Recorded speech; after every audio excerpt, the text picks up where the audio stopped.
ज़रूरी नहीं कि हिंसा सिर्फ मर्द ही करता है, हिंसा महिलाएं भी करती हैं। 225 केसेस ऐसे हैं जिनमें एडल्ट्री की वजह से, यानी पत्नी का एक्स्ट्रा मैरिटल अफेयर था, इसलिए उसने अपने पति को ही मार दिया। गुवाहाटी का केस है जहां पर महिला ने अपने पति और सास के टुकड़े टुकड़े कर दिए।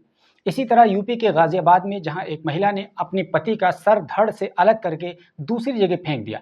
हरियाणा में पत्नी ने पहले जिम ट्रेनर से अफेयर चलाया, उसके बाद अपने पति को रास्ते से हटाने की ठान ली। पहले ये अपने पति का एक्सीडेंट करवाती है, लेकिन जब एक्सीडेंट से पति की मौत नहीं होती है तो जिस इंसान से एक्सीडेंट करवाया था उसी से उनको गोली मरवा देती है। 360 केसेस ऐसे हैं जिनमें महिला ने अपने प्रेमी के साथ मिलकर अपने ही पति को मौत की नींद सुला दिया। एक लड़की अपने प्रेमी के साथ पूरी इच्छा के साथ संबंध बनाती है, लेकिन जब बात बिगड़ जाती है तब थाने में जाकर कहती है कि मेरे साथ रेप हो गया है। यही नहीं बल्कि पुलिस के पास जाने से पहले वही लड़की रेप का केस लगाने की धमकी भी देती है और उसके बदले लाखों रुपए ऐंठने की पूरी कोशिश करती है। हनी ट्रैप का शिकार महिलाएं करती हैं और उसके जाल में फंसकर न जाने कितने पुरुष अपनी जेबें खाली कर देते हैं और कई बार अपनी जान तक दे देते हैं। इतना सब कुछ क्राइम पुरुषों के खिलाफ महिलाएं कर रही हैं, लेकिन पूरे देश में सरकारी सतह पर एक भी ऐसी कोई संस्था नहीं है जो ये देखे कि मर्दों के साथ क्या गलत हो रहा है।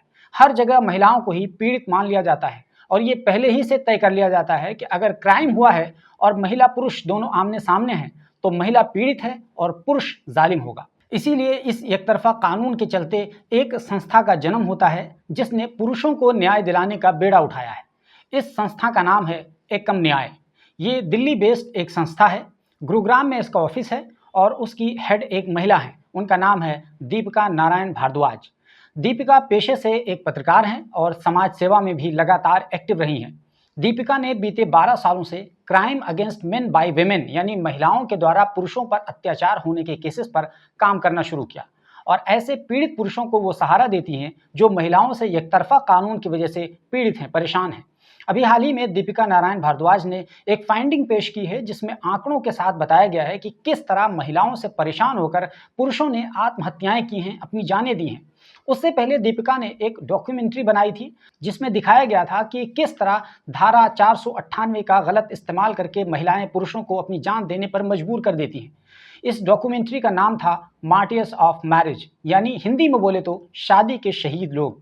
उन्होंने उसका नाम भी बड़ा सोच समझ कर रखा था कि जिस तरह बॉर्डर पर अपने देश की हिफाजत में लड़ते हुए हमारे फौजी शहीद हो जाते हैं, तो घरों में पति लोग भी अपने घर बार को बचाने के लिए कई बार वो भी इसी संघर्ष में अपनी जान की बाजी हार जाते हैं।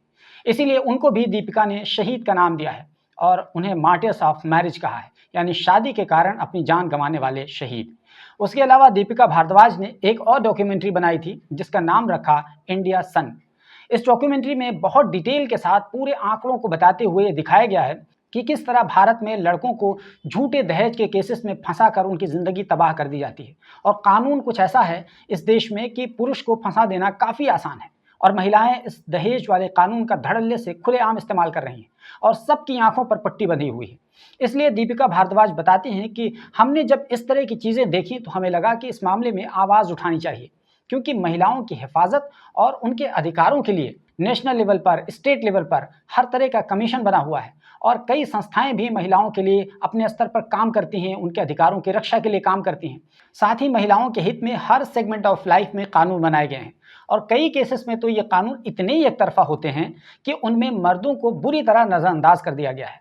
ऐसा लगता है कि मर्द इस सोसाइटी का हिस्सा ही नहीं है। तो उन्हीं सब चीज़ों को ध्यान में रखते हुए दीपिका भारद्वाज ने 12 साल पहले इस काम को शुरू किया था।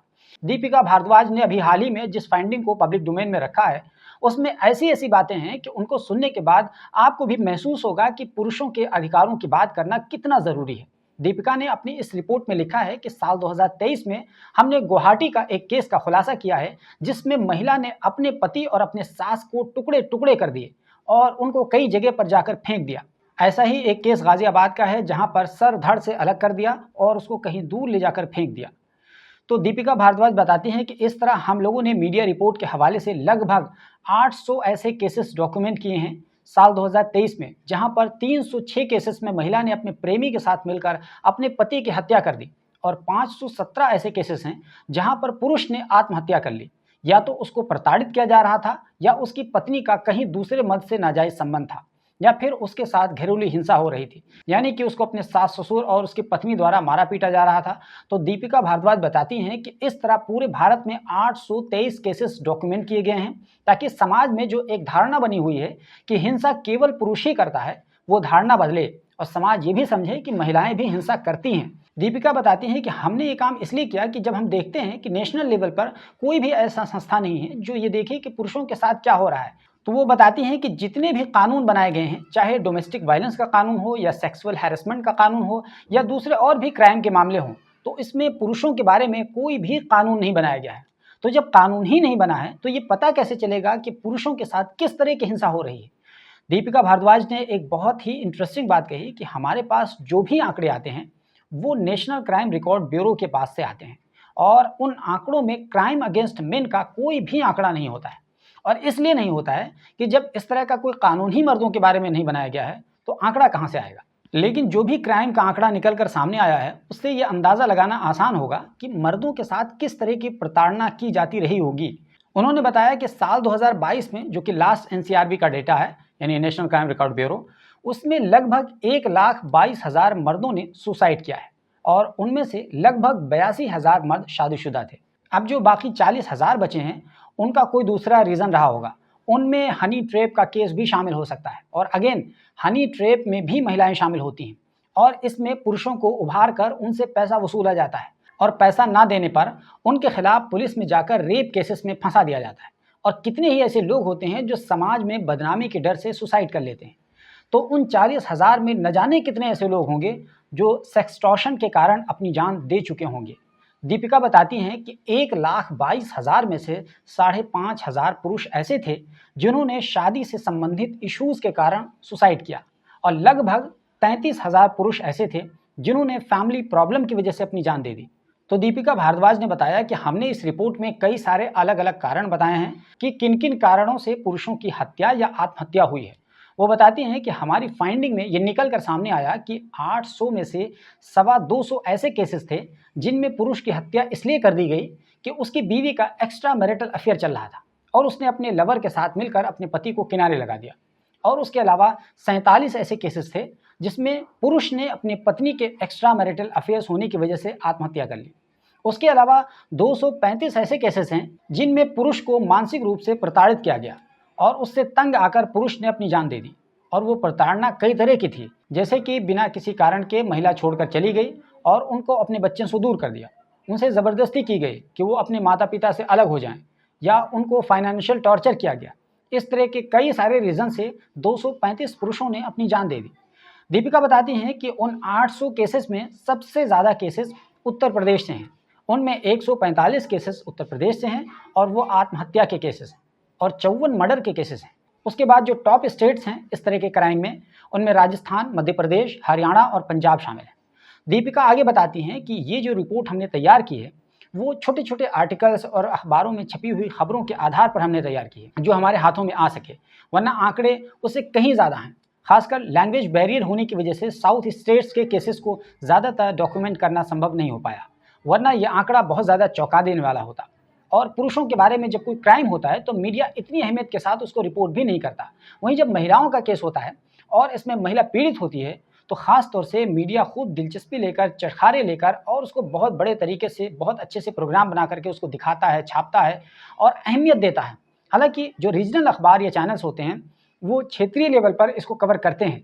दीपिका भारद्वाज राज्य लेवल पर घटनाओं का जिक्र करते हुए बताती हैं कि अभी हाल ही में मुंबई में 2 सुसाइड के केसेस सामने आए, जिनमें संदीप पासवान नाम का एक व्यक्ति 20 मिनट का एक सुसाइड वीडियो छोड़ता है और उसमें वो संदीप पासवान बताते हैं कि एक महिला ने उनके साथ एक्सटॉर्शन का खेल खेला था, जिसमें उनसे 12 लाख रुपए ले लिए थे और उनसे एंगेजमेंट भी कर लिया, यानी शादी के लिए एंगेजमेंट कर लिया, लेकिन बाद में शादी से वो मुकर गई और पैसा वापस नहीं करना चाह रही थी। तो जब संदीप पासवान ने अपना पैसा मांगा तो उस महिला ने उल्टा संदीप पासवान के ऊपर स्टॉकिंग का केस लगवा दिया और उसके चलते संदीप पासवान ने अपनी जान दे दी और इस महिला के खिलाफ कोई भी कार्रवाई नहीं हुई। ये दिलचस्प बात है।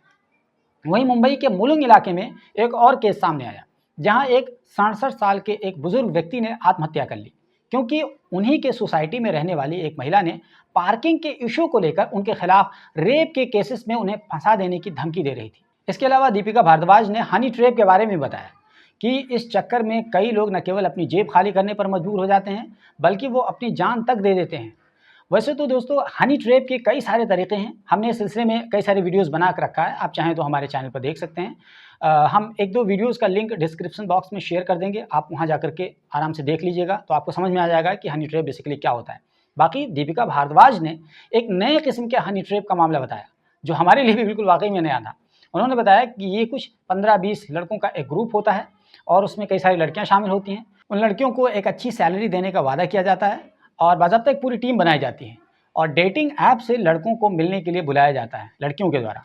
और वो लड़की, जब वो लड़का फंस जाता है तो वो एक किसी स्पेसिफिक कैफ़े में वो लड़की उस लड़के को लेकर जाती है, जैसे रेड रूम में लेकर के गई और वहाँ बैठकर ये लड़की लगभग 8, 10, 15, 20, 25, 30 पैक ये दिखाएगी कि वो अल्कोहल ले रही है।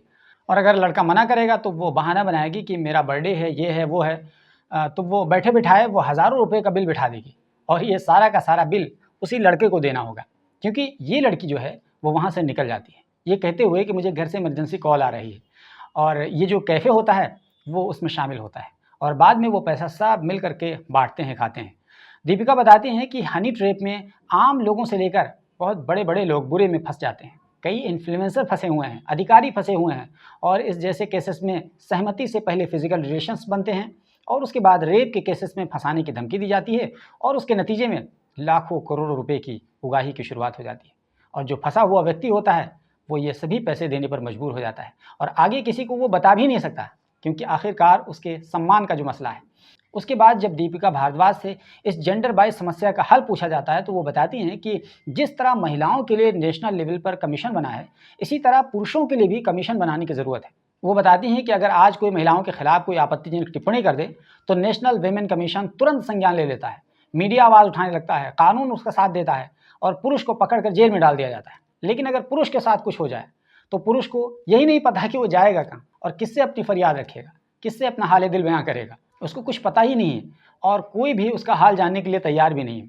दीपिका की बात को अगर समझना है तो उसको एक एग्जाम्पल से समझ सकते हैं कि किस तरह आपने देखा होगा कि बहुत चर्चित केस हुआ था कि लखनऊ में प्रियादर्शनी नाम की एक लड़की ने एक कैब ड्राइवर को 22 थप्पड़ मारे थे। 2021 की घटना है, लेकिन उल्टा कैब ड्राइवर को ही उसका खमियाजा भुगतना पड़ गया।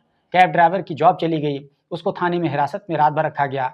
जब कैब ड्राइवर के भाई थाने गए तो उनके भाई के साथ भी पुलिस ने अभद्रता की, बदतमीजी की और उधर लड़की नो टेंशन अपने घर में बैठी रही। और अगर पूछताछ के लिए थाने में लड़की को बुलाया भी गया तो उसकी थाने में खातिरों मदारत की गई। वो वीडियो आपने देखा होगा जहाँ पर नाश्ता वगैरह, पानी वगैरह सब कुछ उसके ला करके रखा गया था। आखिरकार इस लड़की को गिरफ्तार नहीं ही किया गया और ये सिर्फ इसलिए किया गया क्योंकि वो एक महिला थी। वहीं अगर ये केस उल्टा होता तो ना जाने उस कैब ड्राइवर के साथ क्या कुछ हो चुका होता। तो इसकी एक मिसाल पूरे भारत ने देखी थी।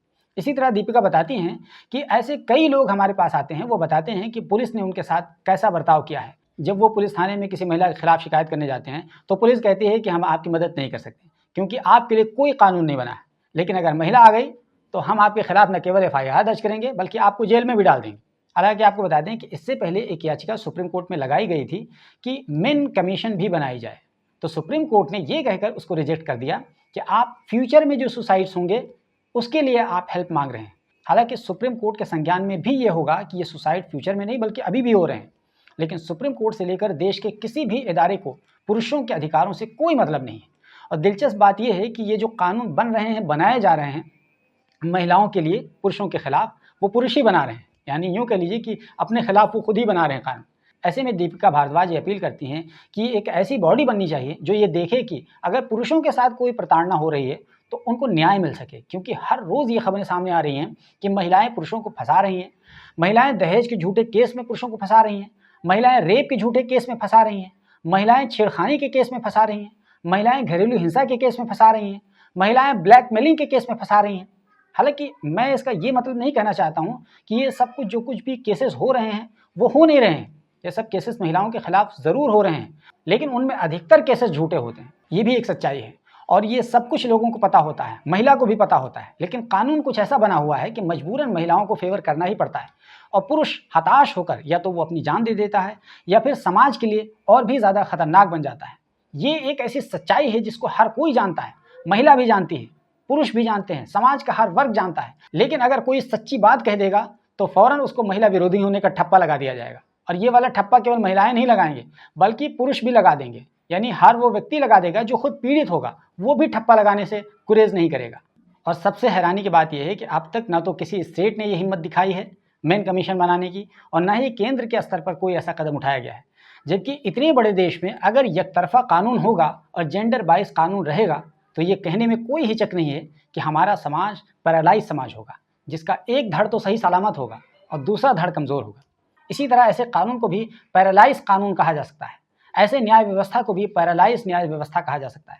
और पूरे सिस्टम को अगर कोई ये कहना चाहे कि ये पैरालाइज सिस्टम है तो वो कह सकता है, क्योंकि ये खुली नाइंसाफ़ी है कि एक तरफ एक तरफा कानून बना दिया गया है और दूसरी तरफ यूं ही मरने के लिए छोड़ दिया गया है। हालांकि दुनिया में कई सारे ऐसे देश हैं जहां पर महिला और पुरुष दोनों के लिए कानून बराबर है, लेकिन भारत में अभी ऐसा कानून नहीं बनाया गया है। और दीपिका भारद्वाज की टीम की कोशिश है कि भारत में जेंडर न्यूट्रल कानून बनाया जाए और पुरुषों को भी न्याय देने की व्यवस्था बनाई जाए।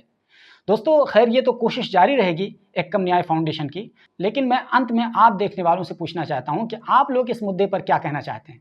अपनी राय आप कमेंट बॉक्स में ज़रूर बताएं और मुझे कोई महिला विरोधी साबित करने की कोशिश ना करें। मैं महिलाओं के ताल्लुक से जो कुछ भी उनके राइट्स हैं मैं उनका सम्मान करता हूं, लेकिन उसके साथ साथ मैं पुरुषों के राइट का भी पक्षधर हूं और मैं एकतरफा कानून का किसी भी सूरत में समर्थन नहीं कर सकता हूं जो मौजूदा स्थिति में चल रहा है। बहरहाल जो भी आपकी राय हो कमेंट बॉक्स में आप मुझे ज़रूर बताइए, और हमारे चैनल पर पहली बार आए हैं तो प्लीज़ ज़रूर सब्सक्राइब कर लीजिए। और पुरुषों से खास तौर से जानना चाहेंगे कि वो दीपिका भारद्वाज के इस इक़दाम को वो किस नज़र से देखते हैं, आप अपनी राय ज़रूर बताइए। और अगर ये वीडियो फेसबुक पर देख रहे हैं तो हमारे पेज को फॉलो कर लीजिए, और वीडियो पसंद आया है तो इसको प्लीज़ लाइक कर दीजिए।